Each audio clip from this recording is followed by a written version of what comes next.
لم تدارك منك العناية فمن إلهي للمذنبين. Sheikh Asrar, how are you? Wa alaikum assalam wa rahmatullahi wa barakatuh. Of course, when a family member dies, a person feels grief for 3 days. We mourn for 3 days and 3 nights. So currently in Gaza, our relatives in Deen are dying daily. So we are in a state of grief in that regard. But it reminds me of 1895, Theodor Herzl, his diary. You find in his diary accounts before the official announcement of Zionism that displacement of the ethnic groupings, meaning the Arabs, that are found in Palestine is essential to the Zionist project. So, what we witness now is a containment and compromising of the Arabs. And I mention Arabs specifically because it includes the Christian Arabs that are located in Palestine also, which the Khilafah safeguarded. The Christian Arabs and the Jews that resided in Palestine, they were always safeguarded by the Khilafah. Even during the reign of Sultan Abdul Hamid Al-Thani, rahimahullah ta'ala. And then in 1905, Arthur Balfour, who made the declaration in 1917 of Israel, of a Jewish homeland, in fact, Arthur Balfour, he was responsible for the Aliens Act in the UK in 1905 because Russia was expelling so many Jewish people because anti-Semitism is a symptom of Russia and Europe. So they were sending out the Jews, not permitting them to reside in Russia. And Arthur Balfour did not want Jewish people to reside in Britain. So he places this 1905 Aliens Act. And in fact, the Balfour Declaration is an anti-Semitic declaration. Why is it anti-Semitic?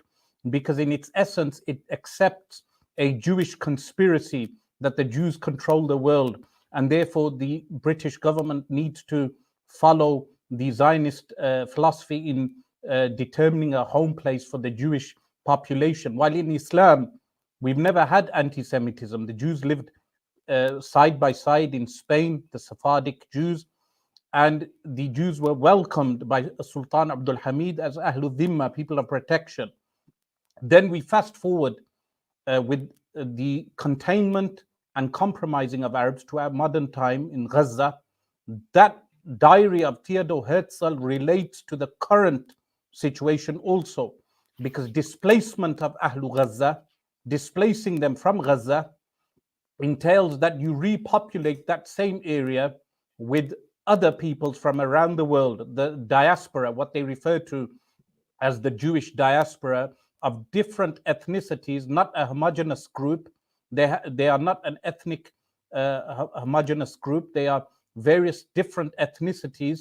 They place them dual nationals within the emptied land, that land which is then emptied of all the indigenous people who include Bani Israel, because many of the Palestinians are actually Bani Israel, but they adopted Islam as a deen, because Islam is colorblind when it comes to race or ethnic groupings.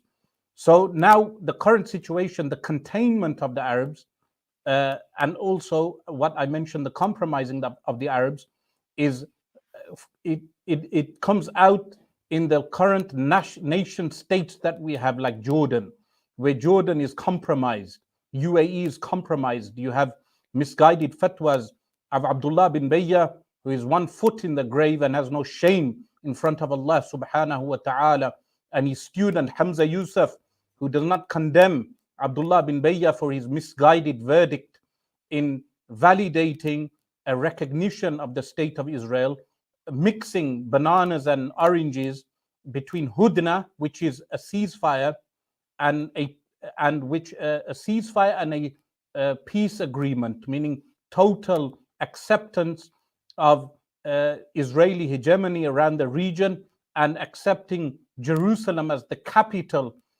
of this illegal entity which is known as Israel. So we are compromised in terms of some of the ulama who are compromised, like Abdullah bin Bayya and others who may support him.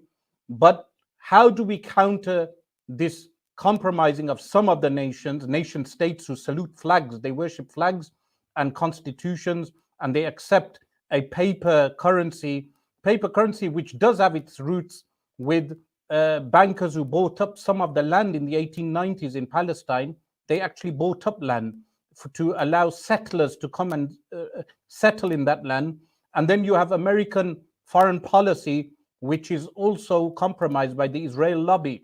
The Israeli lobby is not actually a conspiracy, it's just a loose organization of various interest groups. But you look at the policies of America post 1967, you read the accounts, you will find that increase for support for Israel was post 1967. There was a spike. And not only this, you find that after 1979, when Anwar Sadat, when he accepted Israel, there were many clauses in that agreement, but the aid was increased to Egypt by America. Similarly, aid was increased to Jordan in 1994 after the King of Jordan accepted Israel. And this aid is one of the main reasons why those states are compromised. And this is why the Pakistani army, for instance, is compromised. We know of the gift aids that the Pakistani army is given. The Pakistani army is actually on the grid of the nexus, you can say, of those who buy arms from the global elite that make those arms. And the Pakistani army is one of the market forces that purchases those arms, like the Turkish army, which is also compromised with Erdogan's deals with gas. As you mentioned to me once, Dilly, with regard to the gas deal that was done a few weeks ago, and many other military deals which are done. This is the compromise part. The containing, as I mentioned, is a genocide and ethnic cleansing, removing the indigenous people from the lands. What is the solution? The solution includes an active pressing for opening of borders, because opening of borders entails much more. If we as Muslims united on the front of demanding the opening of all borders for aid to enter and for other things, then that will change the reality on the ground. That when you have a surge of Muslims entering from the border, the return of the Palestinians back to their homeland from the Nakba of 1948, when you had over 800,000 Palestinians displaced, they must return back. They must come back into Palestine, because they will repopulate the area. And when they will repopulate the area, that will empower the Palestinians. And again, if Israel is permitted to be a Jewish state, then Palestine is an Islamic entity. I wouldn't use the word state. And lastly, what I would mention in this regard is the scam of the 1967 border claim two-state solution. There are some naive Muslim ulama, politicians, of course, they say this, but there are some naive ulama who call for the pre-1967 borders, and they say to call for anything else is just in relation to Hizb ut-Tahrir or Ikhwan al-Muslimin. This is false. This is a false notion. If they understood how American foreign policy works, it works with what? Dangling a carrot to the people, but at the same time, America increased its donations. The donors increased to illegal settlers. While they were discussing two-state solution, they were entrenching themselves in the West Bank, entrenching themselves in Palestine. The three-zone tier system that they have is a scam. The entire two-state solution is a scam that America has been pushing while the Muslims have been buying this, and they continue to buy this, like Mahmoud Abbas and other leaders continue to buy this. America, with its Zionist lobby, is entrenching the settlers into the legal occupation. The entire occupation is illegal, of course, but when you start relying on UN resolutions, which the Muslims have been doing in Kashmir also, relying on resolutions which in of themselves are ineffective, they are inept, they have no active force on the ground. We need to realize that the UN has failed Muslims.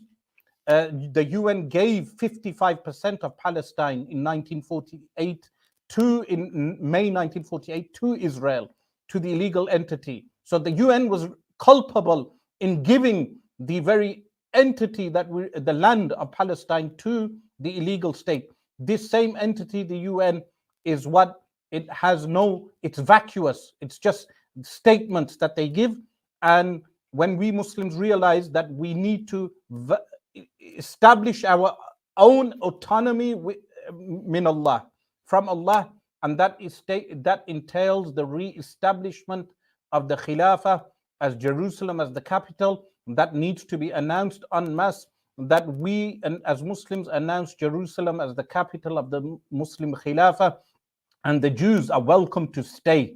They are our guests as Ahlul Dhimma. Of course, they return all the land which has been plundered, but those Jews who want to remain, we are not anti-Semitical like Arthur Balfour, who believed in a conspiracy theory of global Jewry controlling, because the Jews were barred from occupations in Europe in the Middle Ages. Many of them went into money laundering. And when they went into money laundering, some of them had influence. They became influential as bankers, which the Rothschild family is one of those families that funded wars, the Napoleonic Wars. So because of this, Europe had deep resentment against Jewish people and had anti-Semitic feelings, which went back to the time of Richard the so-called Lionheart, the Lioness Heart. In his time, anti-Jewish riots broke out in the time of Sultan Salahuddin al-Ayyubi. In that time, they had the Saladin tax, the Salahuddin tax, and anti-Jewish riots broke out. So anti-Semitism is your problem, O West. It is your problem in the Western Hemisphere. It is your problem in Russia, where the protocols of Zion were forged. They were not forged by Muslims. We have Al-Qur'an al-Karim that gives us guidance. We do not need the protocols of the elders of Zion. And in order to understand how groups like J.P. Morgan or Goldman Sachs, which Rishi Sunak worked for, how these bankers influence the Federal Reserve and how they influence foreign policy, all of that is not hidden, and it's not actually conspiracy theory. So the Khilafah changes all of that because it changes our economic mindset, it changes our approach to civil liberty, to social justice, and our approach to militarization. How we as Muslims do not condone nuclear bombs. A bomb which was made by Einstein, who was Jewish of descent and was offered the first presidency of the State of Israel. That is not without coincidence that Einstein, his science, his physics, played a major role in the invention of the atomic bomb, even though Einstein was regretful of this. And David Ben-Gurion, the first president of Israel, prior to him, Einstein was offered the presidency of the illegal state of Israel.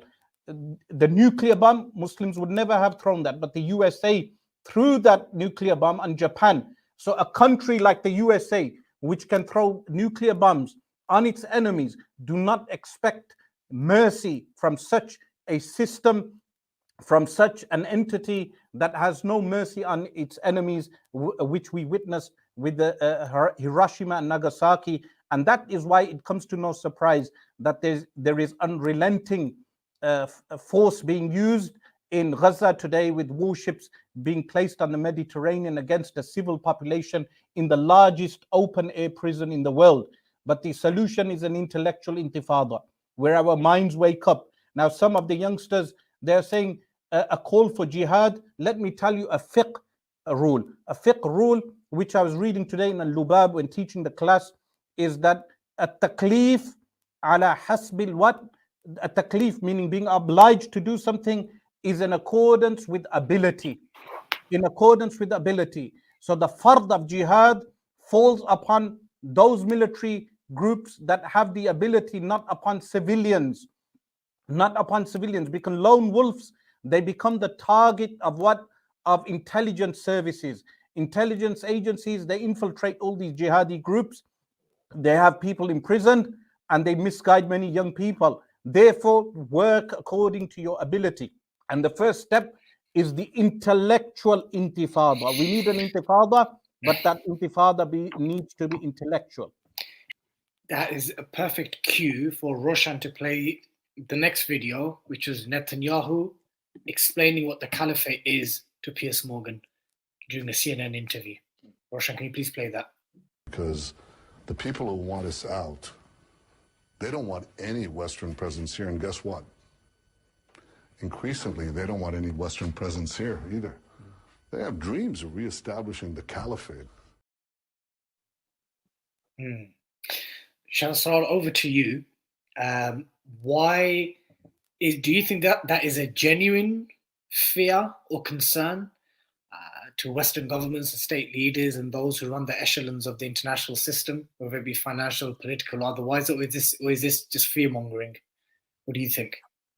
I believe it is a fear, whether it's in the form of Islamic caliphate. Some of them tend to frame this as Arab nationalism. So socialists tend to state that Arab nationalism is a threat to Israel and the West, but they do not understand the distinction between caliphate and Arab socialism, in the sense that the drive of Islamic caliphate is based on Iman.